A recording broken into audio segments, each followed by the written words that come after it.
Hello, Jared. Hi, Alicia. I have to ask you something before we, properly settle in. Oh, okay. Go for it. Did you step outside yet this morning?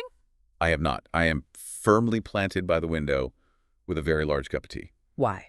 Okay, because I took the dog out maybe 20 minutes ago, and I had a genuine physical reaction to the air. Oh, wow. It wasn't just the cold, it was the moisture. My breath literally fogged up my glasses instantly. I can picture that perfectly. I just stood there totally blind for a few seconds, just feeling it. The air felt, heavy, significant. I know exactly what you mean. Even from in here, I can see the frost on the window pane is thick today. It feels like there's a hum, a specific frequency in the air, you know? There absolutely is. And for everyone listening, if we sound maybe a little more reflective, a little slower today, there is a very good reason for that. We are standing at a threshold. We really are. I've got my notes. I've got my tea. I think I feel emotionally prepared for this. Good. But can we just say the number? Because saying it out loud feels heavy in just the best possible way. It does. Let's say it. This is conversation number 100. 100. Wow. 100 times we've sat down at these microphones to try and unpack the messy, beautiful, complicated work of being human. One conversation at a time. Yeah. And somehow we arrived here. It's wild. It really is. And hello, listeners. Welcome. Whether you've been with us since the very first, very shaky recording, or if you just found us this morning. Oh. Welcome to episode 100 of Vibrations and Manifestations. Before we dive into everything we have planned, and we have a lot planned, I just want to invite you to take a breath with us. Yeah, let's actually do that. Just for a second, wherever you are, just drop your shoulders. Exactly. Just one gentle, conscious inhale. Really fill the lungs. And a slow, long exhale out. Just let yourself actually arrive in this moment. You're not rushing to the next thing right now. You are here. That's it. That feeling right there is really the essence of the last 100 hours of audio, isn't it? It is. 100 invitations to just remember who you are underneath all the noise of the daily grind. And I just want to say, personally, thank you. If you've been listening, thank you for growing with us. Absolutely. You belong in this moment with us. And today is a celebration. It's a celebration of this show, for sure, and we're going to talk about the book, but mostly this is a celebration of you. Of your willingness to show up and do the work. Exactly. So let's set the stage. What is the mission for today? Because this isn't a standard, here are 3 steps to X kind of teaching session. No, not at all. We want to frame this whole conversation as a ceremony, as a threshold. It's a pause. A pause between who you've been for the last 365 days and who you are in the process of becoming. We are stepping through a doorway together into a new cycle of alignment. We're going to look back at how this show evolved, because I think the history really matters. It does. But more importantly, we're going to offer you some real-time interactive tools to help you navigate the year ahead. But let's start with the story. How did we actually get here? Because the show we're making today looks very different from the show we started with. Oh, completely. It really does. I think it's important to unpack this because the evolution of the show, I think it really mirrors the evolution of the practice itself. When we started, the intention was, it was actually pretty simple, maybe even a little naive looking back. We just wanted to make alignment feel human. I remember those early planning sessions. You kept saying, manifestation has a PR problem. It did.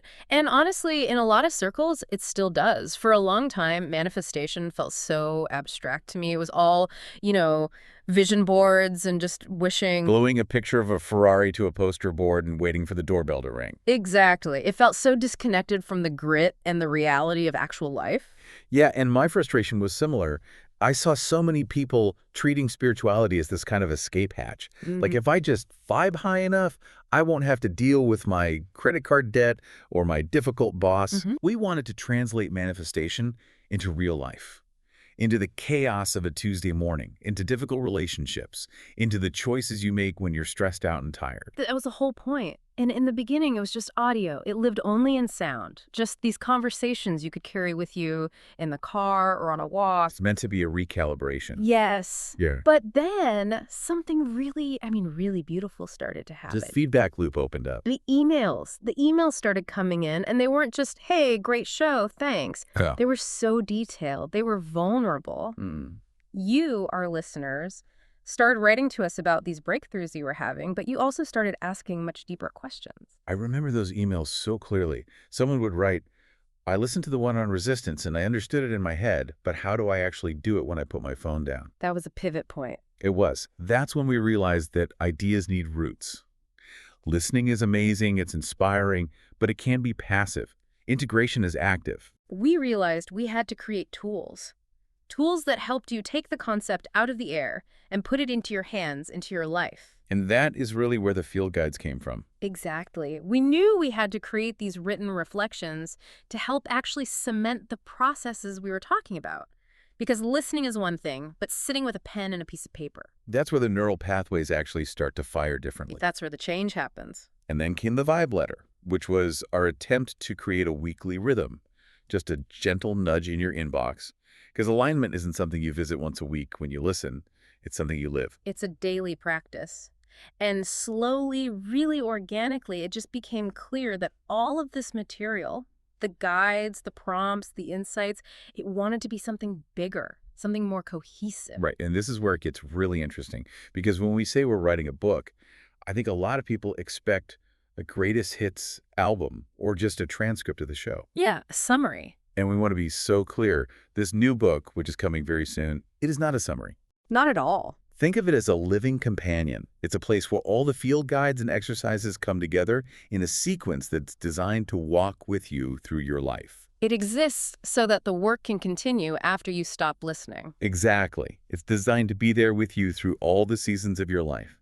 The contraction, the expansion, the death, the rebirth, all of it. It's basically the manual we wish we'd had when we recorded conversation #1, but looking back, I don't think we could have written it then. No way. We needed the 99 conversations before this one. Right. We needed the data points from you, from our own lives, to even know what to write. For sure. So, okay, let's shift gears from the history to right now. We are talking about entering a new year, a new cycle. Yes. And I love that you use the word cycle, because that's core to our philosophy here. And it's really what we've learned over 100 of these deep dives, that life and growth and alignment, they move in cycles, not straight lines. We hear so much about new year, new you. It's almost aggressive, isn't it? It's so aggressive. Like we're supposed to just throw away the old version of ourselves because the calendar flipped a page. It feels like a total rejection of self. It implies the old you was broken or wrong. We want to completely reframe that. A new year or any new beginning really isn't about starting over from zero. Right. It's about beginning again from who you are now with everything you've learned. That changes everything. Alignment is not a destination you reach and then, you're done. You get a medal. It's a relationship. It is a lifelong conversation with your own energy. That is such a critical shift, to treat your vibration not as something to fix, like a broken engine, but as something to listen to tend to, like you would a garden. Exactly. We partner with it. Manifestation is relational. It's a co-creation with yourself, with other people, with life itself. So the year ahead, it's not about striving for perfection or hitting some arbitrary metric of success. No, it's about participation. It's about showing up for your own becoming. I love that phrase, showing up for your own becoming. Now, you know me, I love the philosophy, but I always want to know the mechanics. I know you do. I want to bridge this spiritual idea of cycles with some of the hard science.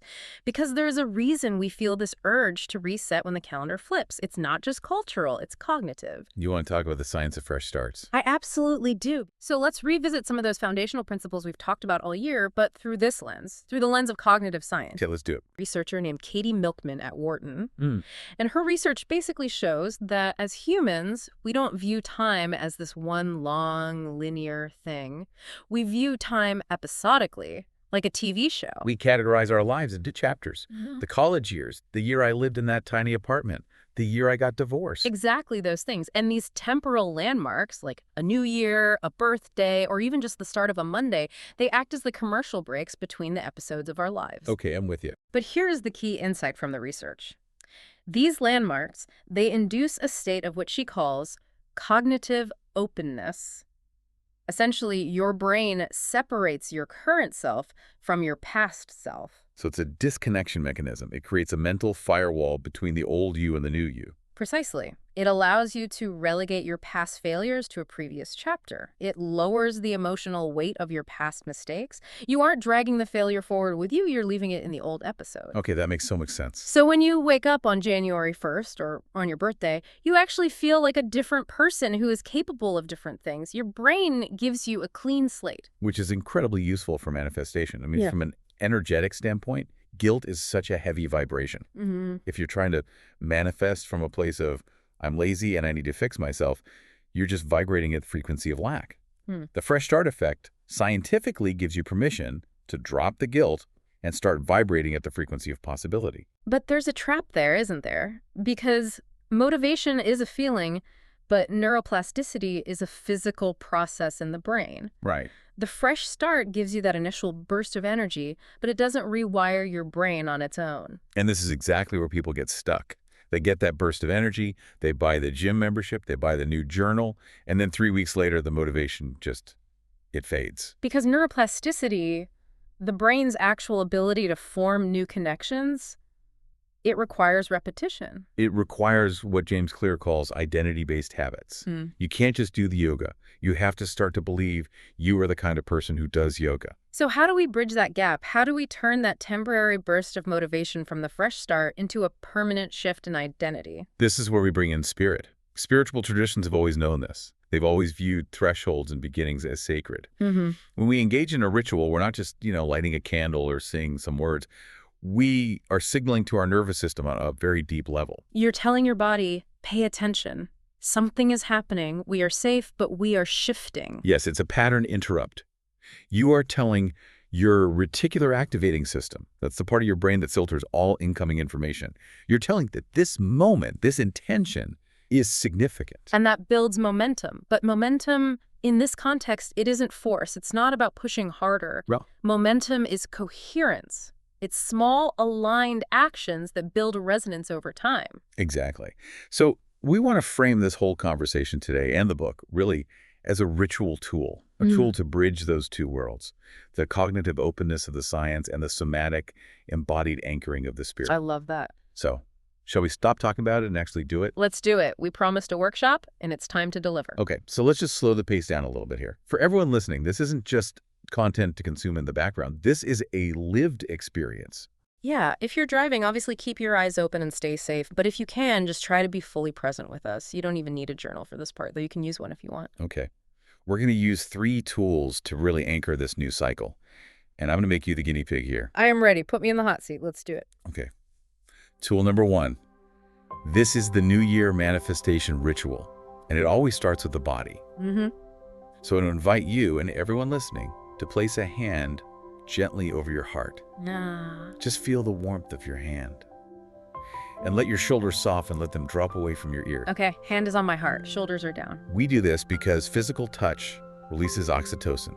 It calms the amygdala. You are physically signaling safety to your own body. Now, from this place of safety, I want you to just feel the weight of the past year. Not in a bad way. Just acknowledge the effort, the change, the quiet moments that nobody else saw, the moments you just survived. It's a lot. When you really stop and feel it, there's a real density to it. It is a lot. Now, from that feeling, I want you to name 3 qualities, and these are energies, not accomplishments, 3 qualities you cultivated this past year. Okay. Maybe it was resilience, maybe it was gentleness, maybe it was courage. Just let those words rise up in your mind. Take a moment. What's coming up for you? The first one that came up immediately was resilience. Okay. Definitely. I think a lot of things didn't go according to plan this year, and I had to learn to just keep standing. Beautiful. Patience. I'm not a naturally patient person, but this year really, really forced me to wait. And trusting that even when I couldn't see the path, it was still there. Resilience, patience, trust. Feel the truth of those words in your body. You didn't just buy those qualities at the store. You earned them through your experience. Yeah. And now, from that place, I want you to simply thank yourself just for showing up, for staying with it, for keeping going. even when it was hard. That simple act of gratitude to the self it's so often overlooked, isn't it? We're always looking for the next thing. Thanking yourself feels surprisingly emotional. It grounds you in your own worthiness. And that is the perfect foundation for tool number 2, future pathway intentions. Okay. Usually at this time of year, we ask, what do I want to accomplish? But I want to shift that question. What's the better question to ask? The question is, how do I want to move through my days? Yes, exactly. So let's all visualize a future version of ourselves living from alignment. And don't worry about what car they drive or what house they're in. Right. Notice how they stand. Notice how they breathe. Notice how they meet a challenge when it arises. If something goes wrong, a flat tire, a missed deadline, how does that version of you react? They don't panic. They're not reactive. There is a steadiness, a sense of, I can handle this. They are grounded. You're grounded. And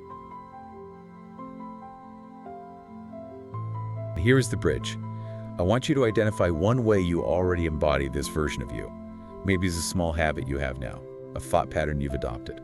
Just find one piece of proof that you are already becoming from here. You're not starting from scratch. You already have the seed of that steadiness within you.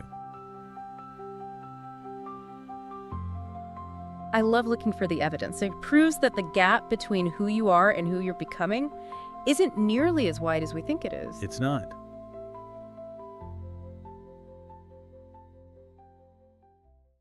Okay, tool number 3. This is one of my favorites, and it's probably the most practical one for daily use, the alignment anchor word. Yes. This is about choosing a single word to act as a tuning fork for your year. It's not a goal like success or wealth. It's a frequency. It's an energy. Words like steady, open, rooted, brave, soft. Exactly. I remember you used curious a few years ago. How did that work for you? It was a game changer. When things got hard or when I felt myself getting angry or defensive, I'd just pause and ask, how would curiosity move through this situation? That is the perfect way to use it. It becomes a decision filter. When the world pulls at you, you use that word to recalibrate your energy. If your word is steady and you're stuck in a traffic jam, you just ask, how would steady breathe right now? It cuts through the noise of the reaction immediately. It anchors you. It prevents you from getting completely swept away by the emotion of the moment.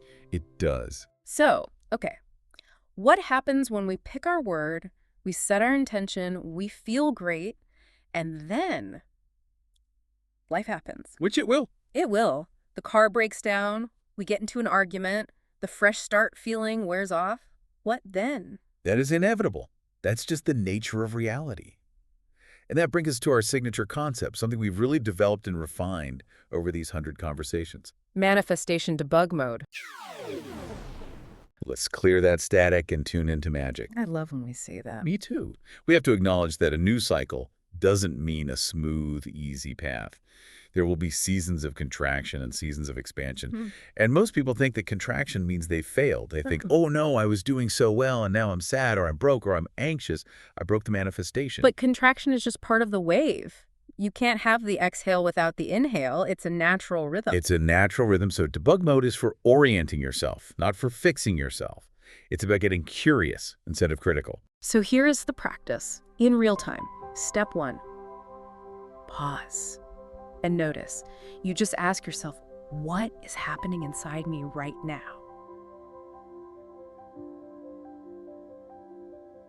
And the key here is do not analyze it. Do not judge it. Don't tell a story about it. Just notice. Is it a tightness in your chest? Is it numbness in your hands?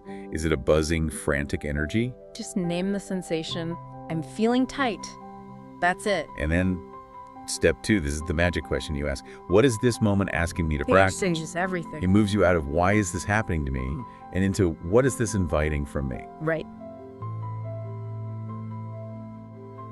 Maybe this moment is asking you to practice patience. Yeah. Maybe it's asking for radical honesty.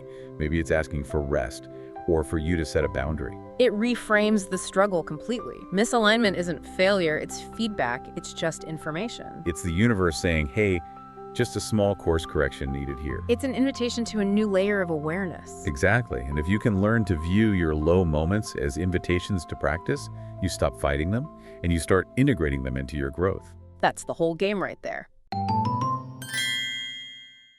So I want to give our listeners something to carry with them into the coming week to keep this energy going. We have some reflection prompts. Yes, and these are questions to live with. Don't rush to find the right answer. Just let them sit with you. Okay, prompt 1. What energy do I want to bring into the next year? And again, the focus there is on your relationship with the energy, not on specific achievements. Do you want to bring an energy of play, of trust, of diligence, of softness? And prompt 2, which is a big one, who am I now?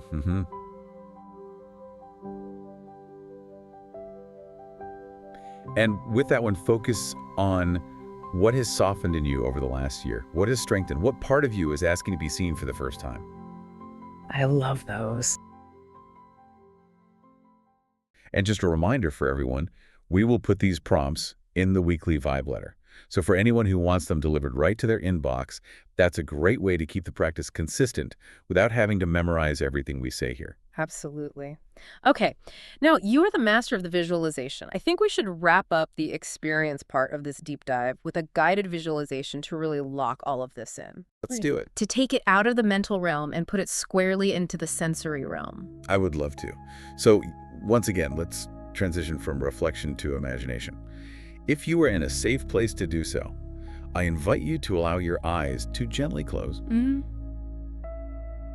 Adjust your posture so you're comfortable but alert. Unclench your jaw. Take a soft breath in and let it go. Now, in your mind's eye, imagine you are standing at the edge of a wide open landscape. The light is that beautiful, golden in-between light. Maybe it's dawn, maybe it's dusk. The air is fresh and clean. Behind you, you can sense the path you've walked to get here. It's stretching back. You don't need to look back at it. You don't need to analyze it. You can just feel its presence. All the integrated lessons are there. The joy, the grief, the hard work. It is all woven into the very ground beneath your feet. Now, turn your attention forward.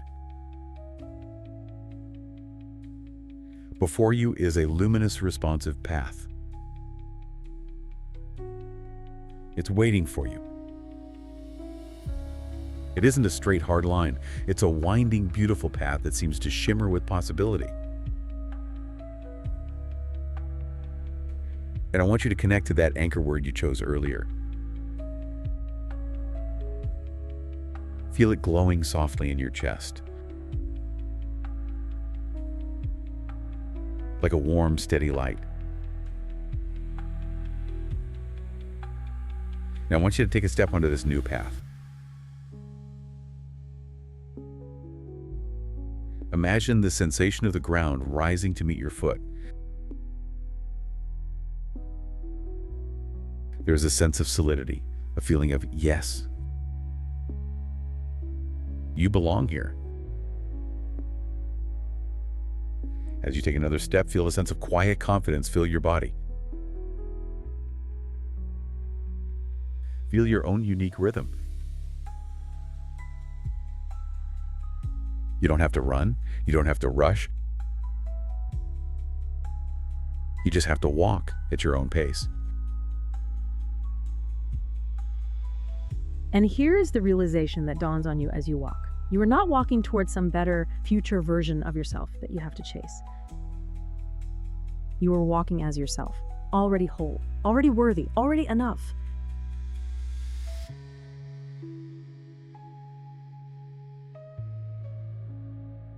Take one more deep breath in, filling your whole body with that golden light, with that feeling of wholeness.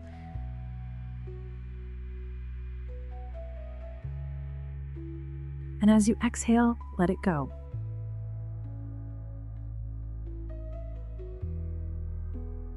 And when you're ready, you can gently bring your awareness back to the room.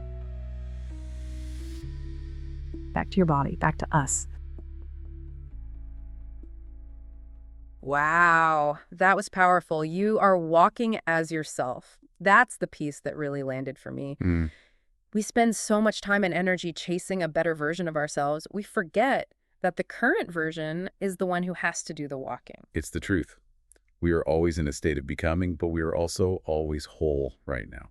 So let's just do a quick recap of what we've done today. This was a big one. It was. We celebrated the history of this show, from just audio files in the ether to field guides to this upcoming book. We established that alignment is a relationship and that growth is cyclical. We went through the New Year ritual, we set our future pathway intentions, and we found our anchor words for the year ahead. And we talked about how to apply debug mode when the inevitable contractions of life happen, because they will happen, and that is okay. That is part of the process. And if we look back at the canon, the whole archive of the last 100 deep dives, we see these themes coming up again and again. Contrast is a tool for clarity, the importance of nervous system regulation, the reality of identity shifts. Trusting the unseen growth that's happening beneath the surface. It all comes down to one thing, really, clearing the energetic clutter so you can live with presence, with agency, and with self-trust. That's the mission. That has always been the mission. So what does this all mean for you, the person listening, right in this moment? It means you get to celebrate. Celebrate your survival. Celebrate your learning. Celebrate your becoming. I want to actively encourage you to look for the happy moments, the glimmers, as they're called, even in what can be a very uncertain world. The world can feel heavy, but your life can still hold so much magic. It can. And please know that we're going to be walking right beside you throughout this coming year. We are not going anywhere. We are so committed to this conversation. We are. And if you found value in this today, if this resonated with you, please share this with someone you love. Multiply the work. Send it to a friend and just say, hey, let's do this ritual together. I love that idea. We are going to take a 1-week break just for integration and to prepare for the next cycle of conversations, but we will be back very soon. We will. And remember this. The journey continues because you are becoming more every day. This is not an ending. It is an opening. Thank you for being here for this. And thank you, everyone, for listening. We'll see you in the next cycle. Bye for now.